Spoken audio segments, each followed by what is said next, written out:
Hello and welcome. I'm Steve Clemons, editor-at-large of The Hill. Thanks so much for joining us for our forum today called Upskilling for Today and Tomorrow, our summit in two parts. We're going to have two 45-minute bands. I hope you stay with the whole thing. I'd like to thank our sponsor, Philip Morris International, for making these discussions possible. The future of work will require new skills as the United States gears up for major improvements to its infrastructure. There remains a shortage of skilled workers across the board. In addition, the rise of remote work has fast-tracked tech adoption and demonstrated the importance of digital literacy. How do we ensure workers are well trained for the in-demand jobs of today and tomorrow? And how are we reaching workers in under-resourced communities who face even greater obstacles to finding high-paying, reliable employment?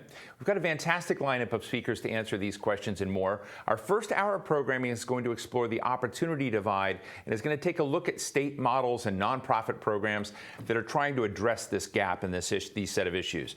Our second hour is going to be a deep dive into career pipelines and innovative partnerships between educational institutions and companies that are providing upskilling programs throughout the country. Before we get underway, a few housekeeping notes.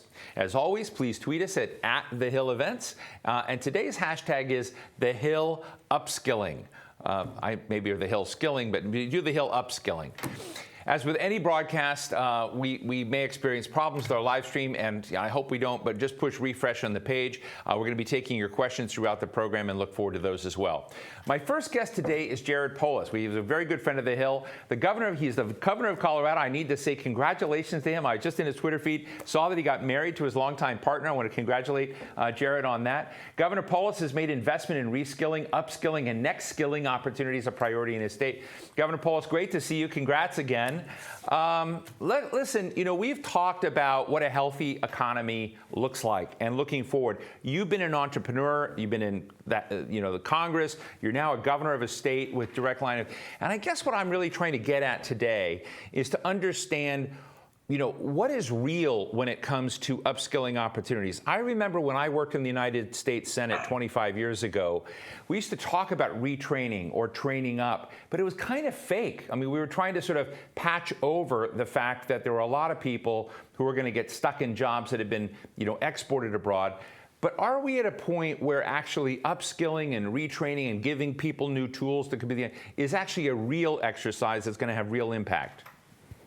Well, Steve, first, I certainly miss seeing you and many of my D.C. friends around D.C., and it's good to join you virtually as I do work at the state level here in Colorado. And this is a really exciting topic and I'm really thrilled that The Hill is doing this conference. It's very real. There are open jobs today that have a skills gap where we know that we can get people to the skills and help people go from the hourly economy where they may be making $14 an hour to a good position, $40,000 plus a year with benefits, with that skills gap. And that can be anything from something that can be bridged with a several-week class to perhaps as much as 6 months of training. And they're often not degrees. I mean, both the bachelor's degrees, but to a greater extent, but even associate's degrees.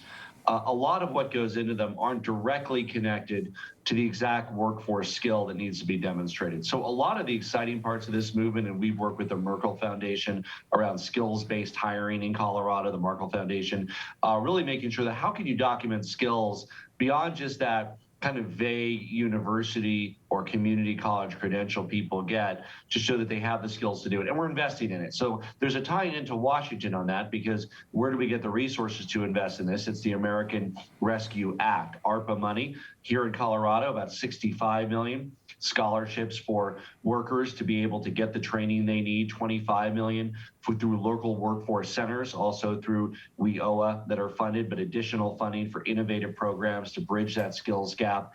And also we're doing a competitive process around regional innovation grants, and we're really excited about some of the innovations that's coming out of our local areas. How are you finding your constituents? It's one thing to get the resources. I read Walmart also, threw in some money. You've got lots of partnerships out there. But, how are the workers lining up? Is it, I'm just trying to understand that, if Steve Clemons is out in Colorado and is one of your districts, and, Lord knows, I really need upskilling in various ways too. But if I want to line up and take advantage of these resources, how does somebody actually go through doing it? Yeah, so reaching the people is absolutely critical. And many these are folks that generally are workers in service and retail. That's kind of the target market, if you will. And the question is, how do some of them could be at-home caregivers, even early childhood professionals. So why don't I dig deep into kind of early childhood? So we have a great early childhood workforce, as every state does, people with a wonderful heart for working with kids, low hourly wage, let's call it $14 an hour. But we have a need for fully trained and higher skilled early childhood teachers for our formal preschool program, which starts in 2023, free for every kid in Colorado, but also for quality early childhood investments. There was also a significant part of the American Rescue Act.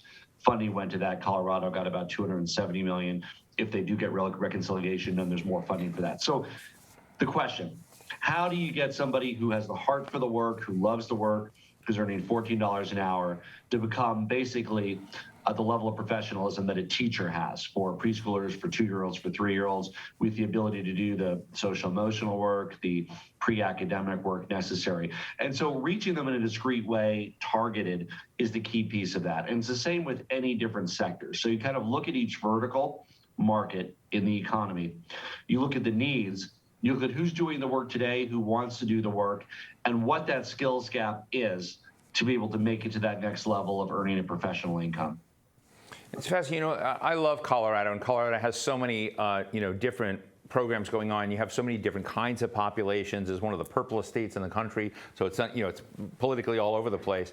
But I'm interested in to what degree the model of what you're putting together is kind of disrupting education as we've known it and disrupting credentialing as we've known it. And whether if we come back and have this discussion in 2 or 3 years, a state like yours will have recreated a new set of credentials. They won't be 4-year college degrees, perhaps, but there may be something much more useful to the workforce and to people that isn't.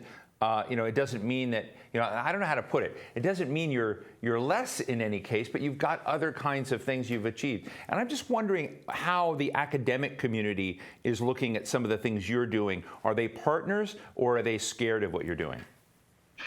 I don't think the 4-year degree is going anywhere in the immediate future, Steve. So, I can't prognosticate 50 years, but I think 5-10 years, it's going to look similar. By the way, you even find some people, and this is a perfect example, that have 4-year degrees in, let's say, fields like English or history, that then might be interested in attending a 3-month intensive coding camp, and instead of having the opportunity for a $40,000 or $50,000 job, might have the opportunity for an $80,000 or $90,000 job when that completes. So it's not limited to people who don't go to college. It's far beyond that. We have great programs here in Colorado, companies like Guild, others that are really doing this work around addressing that skills gap.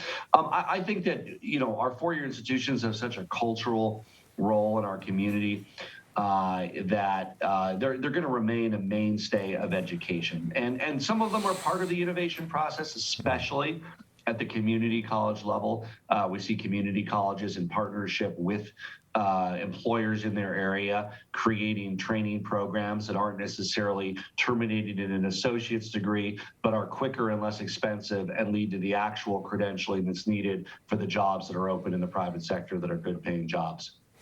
Jared, one of the things that's always confused me, I always think about these big policy discussions, and I ask first, why doesn't need just get us there, or demand, or the marketplace? What's impeding that from happening? And one of the things I was reading about that you're doing and expanding in Colorado are apprentice programs. Now, I've been talking about apprentice programs for 20 years because it's just obvious to me how valuable they can be.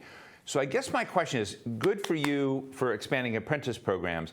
Why is it so hard to get apprentice programs adopted in this country? What's the barrier? Oh, where can we start, Steve? So yes, this is actually work that began under my predecessor, now Senator Hickenlooper, when he was governor of Colorado. One of the balls in the air that we were thrilled to catch and move forward with is apprenticeships in Colorado. We partner with CareerWise here in Colorado, hundreds of high school seniors. So this is reaching into the high schools, and when I get to the barriers in a minute, you'll see why the high school piece is relevant. So reaching the high schools, how can students that are in high school get real life educational and work experience while they're in high school, often leading to a job offer when they graduate high school. So it's not just with the academic content of a high school degree, but they're graduating with the real skill that makes them highly employable. Again, everybody's employable at 12 or 14 an hour with a high school degree, but employable with a better job, a salaried job, or a 20 plus an hour job when they've completed their apprenticeship. The barriers are mostly the different fiefs that have been created artificially in which this world operates. So there's a K-12 sphere. And so if you're going to talk to high schools, you say, well, how can somebody still get credit as a high school student? I actually had to sign a bill that made sure the school districts don't get penalized for funding if their students are doing apprenticeships, right? If that's not in place, school districts are going to inadvertently or inadvertently erect barriers to apprenticeships. Community college fiefdom, the four-year college fiefdom, the private sector, the workforce investment board. So all of these exist separately. And the key leadership role at the state level, and even more granular at the local level, is really trying to identify where there are disincentives in the system that prevent these kind of common sense programs that prepare people better for the workforce from occurring. That's fascinating. Another question I have is, if you were here hanging out in D.C., you would be with your colleagues debating the size of the reconciliation bill, what was infrastructure and not an infrastructure, and I'm sure you'd be a big part of that. And you're a former businessman, I want to remind people, so you see a lot of this from different dimensions. As a governor, what do you want to see in the way that particularly the reconciliation bill is handled? What do you need to see in it?